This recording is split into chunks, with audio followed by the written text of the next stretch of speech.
Então, agora nós vamos finalizar essa parte online falando da identificação de alguns produtos que podem ser usados nos procedimentos da estética facial, né? Então a gente vai aí falar, né, do tema identificando produtos usados na estética facial. Então a gente tem aí o ácido hialurônico, é um dos principais agentes preenchedores, que a gente aí consegue identificá-lo pelo ultrassom. Então todo ácido hialurônico puro vai ter essa imagem. Então a gente fala, né, que é um anecoico, né, com o reforço acústico. Então todo ácido hialurônico puro, né, todo preenchimento de ácido hialurônico vai ser reconhecido como uma imagem anecoica que vai poder ser um bolus ou uma retroinjeção, né? Então aqui, por exemplo, nessa imagem a gente tem ácido hialurônico injetado aqui em forma de bolos. Nesse outro slide, a gente fala do metacrilato, que é o PMMA. O metacrilato, né, é considerado um produto, é um produto não reabsorvível, então ele não é biodegradável. O que significa? Que o organismo não consegue reabsorver esse produto. Ele é utilizado tanto como preenchedor, como bioestimulador de colágeno não biodegradável, né? Então é um produto que absorve muito a onda ultrassônica e toda a região do paciente que a gente tiver o metacrilato, a gente vai ter essa imagem que a gente fala que é o hiperecoico, né? Então que ele pode ser usado num plano mais profundo como preenchedor ou num plano mais superficial que ele vai ter uma ação de bioestimulador de colágeno não biodegradável. A biocompatibilidade, né, ela está relacionada, por exemplo, dos bioestimuladores, que são produtos que vão estimular a formação do colágeno. Então, os bioestimuladores, eles têm uma biocompatibilidade, eles vão provocar uma reação de corpo estranho controlada.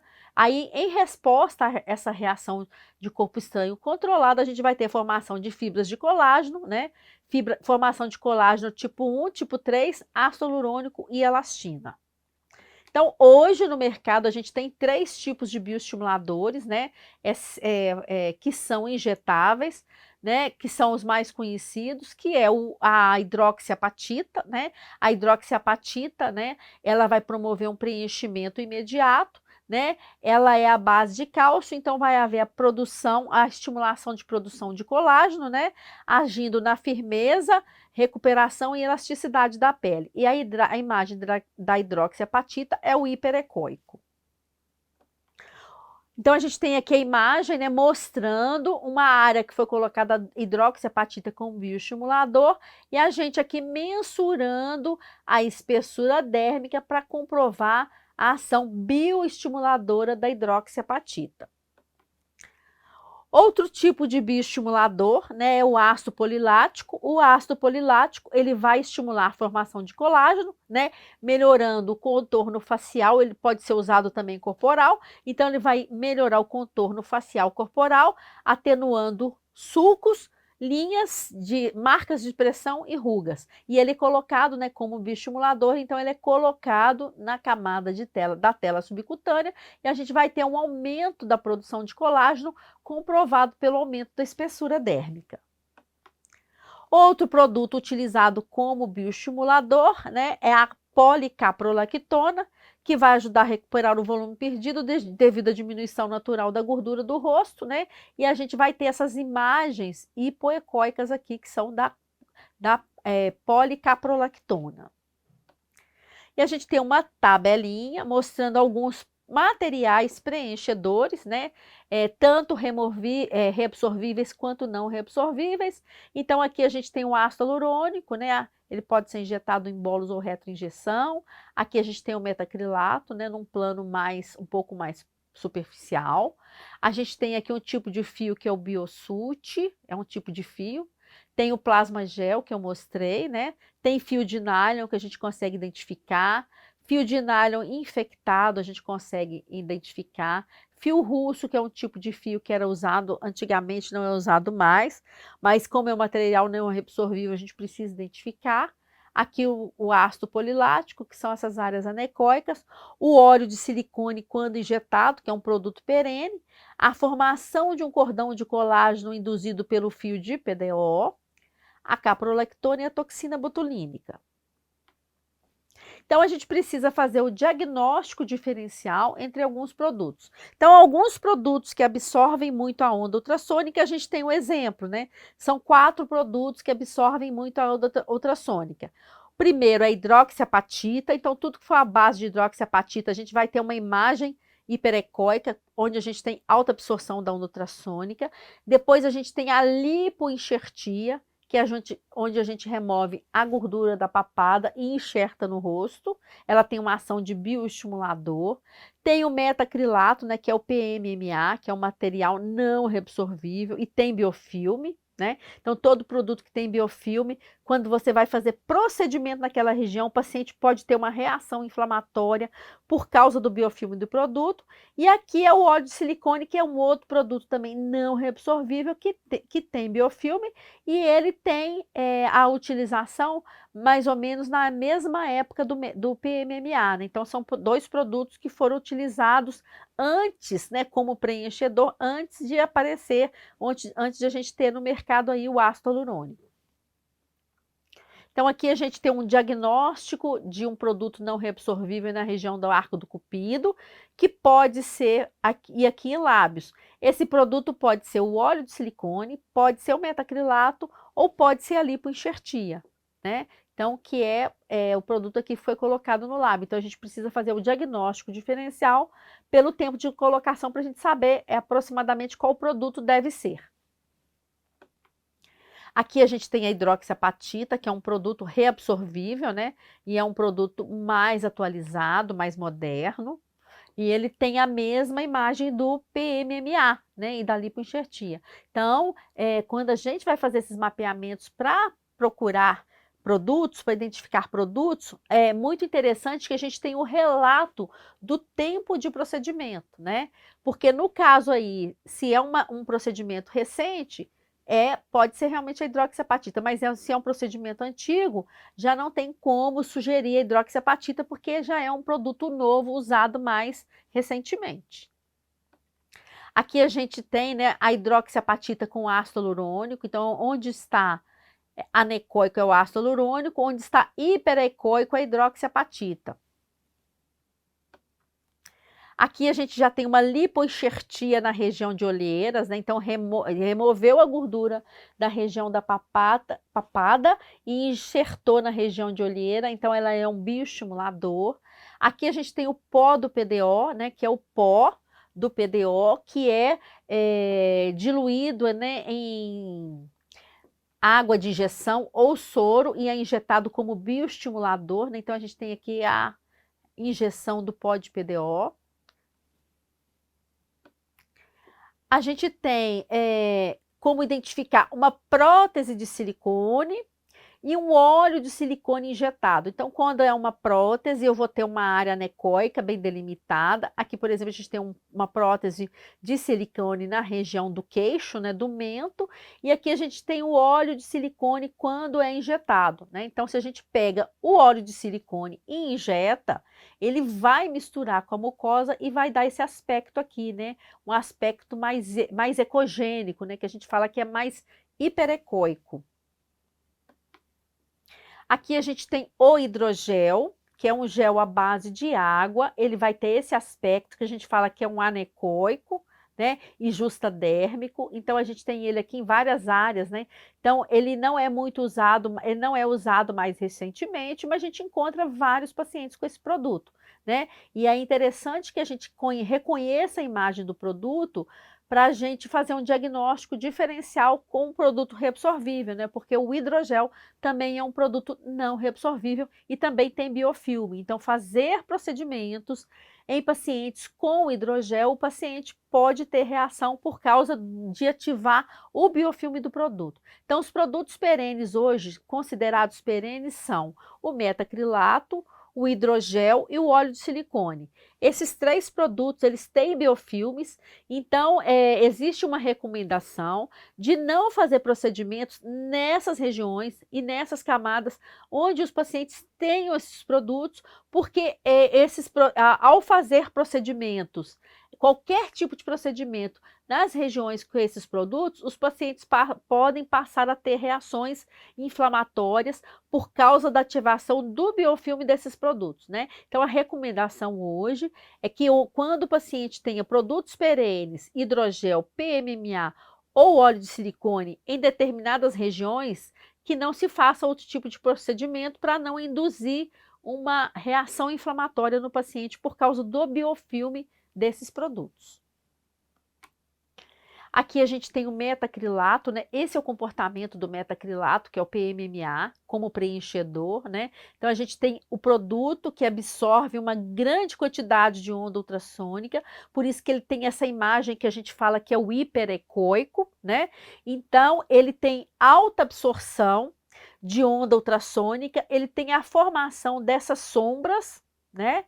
Na camada que ele é colocado, né? É um produto considerado perene, né? Então é um produto que o organismo não reabsorve, e ele, pelo fato de ser um produto perene, ele tem biofilme. Então fazer procedimentos na região, não importa qual procedimento, né? Que seja com ácido hialurônico, que seja um bioestimulador ou que seja um plasma gel, né? Então fazer procedimentos na região em que os pacientes tenham esses produtos, a gente pode ativar o biofilme desse produto e o paciente passar, a partir de então, a apresentar reações inflamatórias com exacerbações de reações inflamatórias na região desses produtos, né? Então, a recomendação que é feita hoje é que quando o paciente tenha esses produtos em uma determinada região e uma determinada camada da face, que não se faça nenhum outro tipo de procedimento nessa região,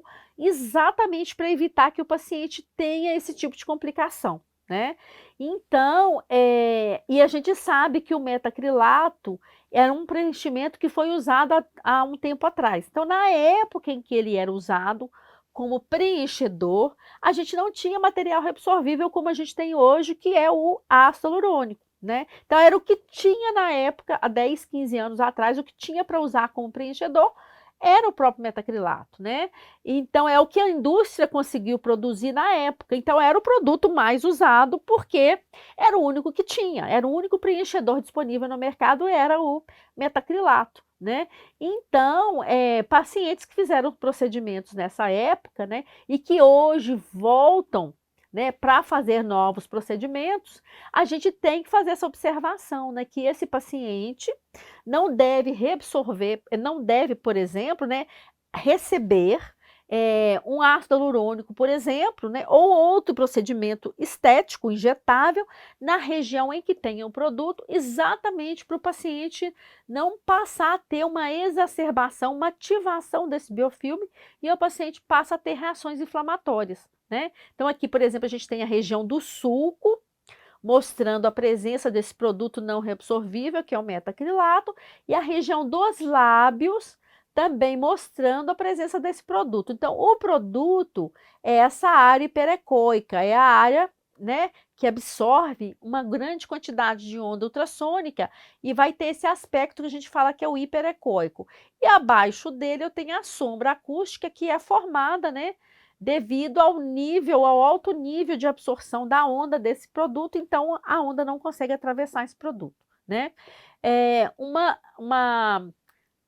analogia que a gente faz hoje é exatamente comparar o ácido hialurônico com o metacrilato. Então, nós mostramos em slides anteriores que o ácido hialurônico é anecoico, ele não absorve a onda ultrassônica. Já o metacrilato, né, o conhecido PMMA, ele absorve muito a onda ultrassônica e ele não deixa a onda atravessar, né? Então a onda não passa. Então não tem como, através de uma imagem de ultrassom, a gente confundir um metacrilato, que é o hiperecoico, que é a imagem que a gente tem aí na tela, com o ácido hialurônico, que é anecoico, né? Então, porque o comportamento desses dois produtos perante a onda ultrassônica, eles são completamente antagônicos, né? Então, de um lado, a gente tem o metacrilato, que apresenta alta absorção da onda ultrassônica, Do outro lado, a gente tem o ácido hialurônico que não absorve a onda ultrassônica. Então, não tem como, por exemplo, né, o paciente receber um preenchimento de metacrilato, né, e ele achar que ele tem ácido hialurônico, porque na realidade, quando ele for fazer uma imagem de ultrassom, né, ele falar que, eu tenho ácido hialurônico, muitas vezes o paciente chega, eu fiz preenchimento de ácido hialurônico, né? Então, o paciente às vezes relata que é ácido hialurônico. Quando a gente vai fazer o ultrassom, a gente vê que não é ácido hialurônico, que é o metacrilato. Então, o ultrassom hoje, ele permite com que a gente faça essa diferenciação entre esses dois produtos e identifique os produtos, né? E aí a gente tem esse cuidado, esse zelo, né, de nas regiões em que o paciente tenha metacrilato, que a gente não indique a injeção do ácido hialurônico por causa, né, dessa reação não específica entre um e outro, né, mais especificamente pelo fato de fazer um procedimento, né, onde tenha o metacrilato, né, por causa do biofilme do produto. Outro diagnóstico diferencial que a gente precisa fazer seria entre o ácido hialurônico, o ácido polilático e o plasma gel. Esses três tipos de produtos, eles têm a imagem muito parecida, que são os anecoicos, que a gente fala, né? Então, esses produtos anecoicos, eles vão ter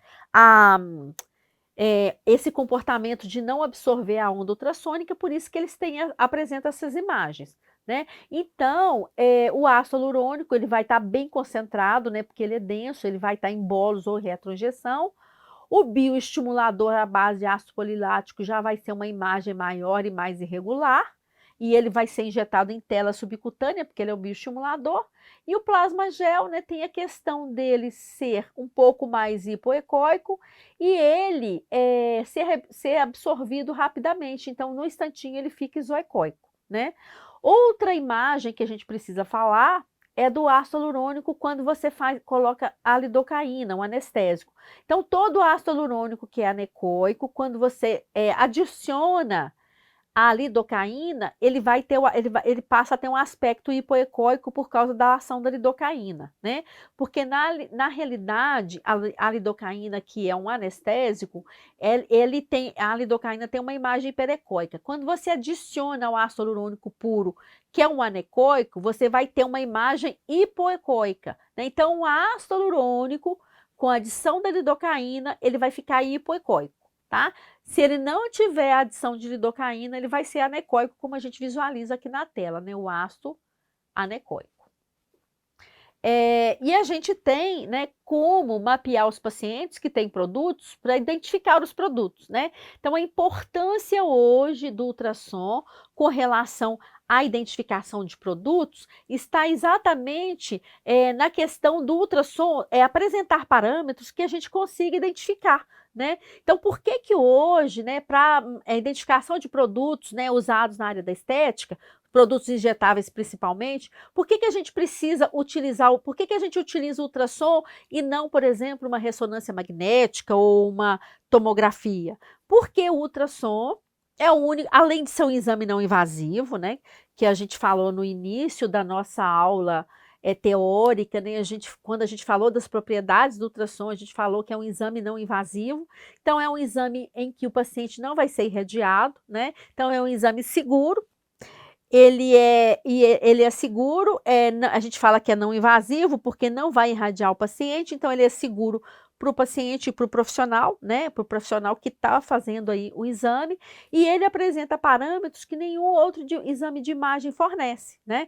Com ultrassom, por exemplo, eu consigo identificar o produto, então quando o paciente relata que tem produtos na face, eu já fiz procedimentos na face, e aí muitas vezes o paciente não sabe relatar o que ele tem, que tipo de produto que ele tem, né? Então, aí é uma questão do ultrassom, né, diagnosticar esse tipo de produto que o paciente tem. O paciente sabe que tem produto, mas não sabe qual foi colocado, né? Então, esse mapeamento com ultrassom é realmente no intuito de identificar o produto que o paciente tem, seja ele perene ou reabsorvível, né? Seja ele um produto colocado há 10, 20 anos atrás ou um produto colocado hoje, né? A gente costuma falar que o ultrassom, ele vai identificar qualquer tipo de produto utilizado hoje ou produto que foi usado há um tempo atrás, né? A única coisa que o ultrassom não faz é da idade do produto, né? Então, se eu tenho, por exemplo, um metacrilato de 20 anos atrás e tenho um metacrilato colocado há um mês atrás, eu não consigo diferenciar, porque idade de produto, nenhum exame de imagem vai dar, nem ultrassom, que é padrão, que a gente tem considerado que é padrão ouro, ele vai conseguir fornecer esse dado para gente, né? Mas o que o ultrassom mostra, nenhum exame de imagem mostra, né? Porque ele vai me mostrar o produto, eu vou conseguir chegar ao tipo de produto de acordo com a imagem, fazendo o diagnóstico diferencial e incluindo aí a história clínica do paciente, o tempo, o relato do tempo de procedimento. Isso para a gente é importante para identificar o produto, né? Então, o ultrassom, ele com acurácia, ele vai identificar produtos, né? A gente complementando aí com o clínico para fazer o diagnóstico diferencial. Tem a questão dele mostrar para a gente a camada que o produto está, né? Então, ele vai mostrar se o produto está na tela subcutânea, se está no músculo, se está no periósteo, né? Além de mostrar qual o produto que o paciente tem, se é um produto reabsorvível ou se é um produto não reabsorvível, né? Ele vai mostrar a quantidade de produto aproximada, isso nenhum outro exame de imagem fornece, né? Então, nenhum exame de imagem vai fornecer qual o produto, certo? A camada do produto também é só ultrassom, a quantidade, outros exames aproximados, outros exames podem dar, mas essa quantidade fornecida pelo ultrassom, ela é mais assertiva, ela é mais próxima da realidade. Depois o ultrassom também vai mostrar se o produto foi colocado no local exato, na camada correta, porque o ultrassom mostra que produto colocado em plano errado, ele vai migrar, né? Então, se você tem um produto que é para ser colocado num plano mais profundo e você colocar esse produto, o ácido hialurônico, por exemplo, num plano muito superficial, ele vai migrar de local, então ele vai sair daquele local pela própria propriedade química e física dele, ele vai migrar daquele local pela mesma camada e vai para um outro local onde vai estabilizar. A gente costuma falar que nenhum produto muda de camada sozinho, então um produto que é colocado numa camada, ele vai migrar dentro da camada que ele foi colocado, produto nenhum, né, exceto o PDRN que a gente está estudando agora, mas todos os produtos que a gente citou, que a gente cita, que a gente vê que tem um uso aí na área da estética, nenhum deles migra, eles mudam de camada, eles vão migrar assim dentro da mesma camada, então um produto colocado superficial, ele vai migrar dentro do plano superficial. Então, um produto, por exemplo, colocado em tela, ele vai migrar pela tela subcutânea, né?